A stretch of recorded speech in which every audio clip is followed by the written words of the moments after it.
আপনারা জানেন যে আমাদের নেত্রকোনা ১ আসনে এই দুর্গাপুর উপজেলায় ৬১টি কেন্দ্র রয়েছে, যেখানে আমাদের ৭টি ইউনিয়ন এবং একটি পৌরসভা রয়েছে। আমাদের এই প্রত্যেকটি ভোট কেন্দ্রে সিসিটিভি ক্যামেরা আওতা আনা হয়েছে। প্রত্যেকটি কেন্দ্রে সিসি ক্যামেরা আওতা রয়েছে এবং সেটা আমরা মনিটরিং হাতে করতে পারবো।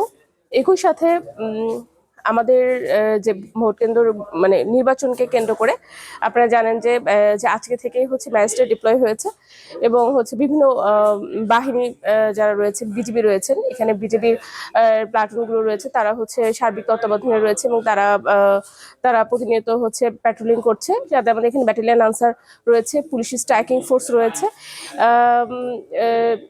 বলা যায় প্রত্যেকটি কেন্দ্রে আনসার থাকবে, পুলিশ সদস্য থাকবে, গ্রাম পুলিশ থাকবে, আমাদের যারা প্রশাসনিক কর্মকর্তা রয়েছেন তাদেরকেও নির্বাচনের দায়িত্ব দেওয়া হয়েছে ইউনিয়ন ভিত্তিক। আমরা বলতে পারি যে এই সময় আপনারা জানেন যে পুলিশের এবার বডি অন ক্যামেরা থাকবে ঝুঁকিপূর্ণ যে কেন্দ্রগুলো রয়েছে।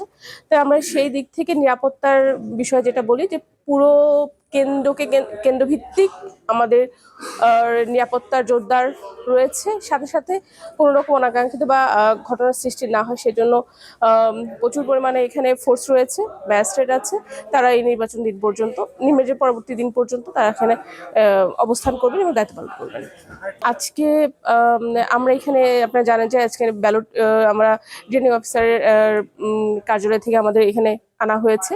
আমরা এখানে ব্যালট এবং গণভোটের যে ব্যালটগুলো রয়েছে সেগুলো আমরা পেয়েছি। আমরা এটা নির্বাচন আগের দিন আমাদের যেরকম নির্ধারিত নিয়ম রয়েছে সেই অনুযায়ী আমরা এটা বিতরণ করব।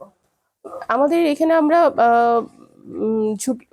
অতি গুরুত্বপূর্ণ এবং সাধারণ কেন্দ্র এই ৩টা ক্যাটাগরিতে ভাগ করেছি।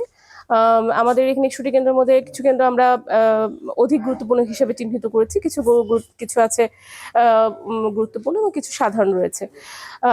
আর আপনারা জানেন যে এই যারা ভোট প্রদান করবেন তারা নির্বাচনে ৪০০ গজের ভিতরে মানে কেন্দ্রে ৪০০ গজের মধ্যে তারা কোনো মোবাইল ফোন নিয়ে প্রবেশ করতে পারবেন না।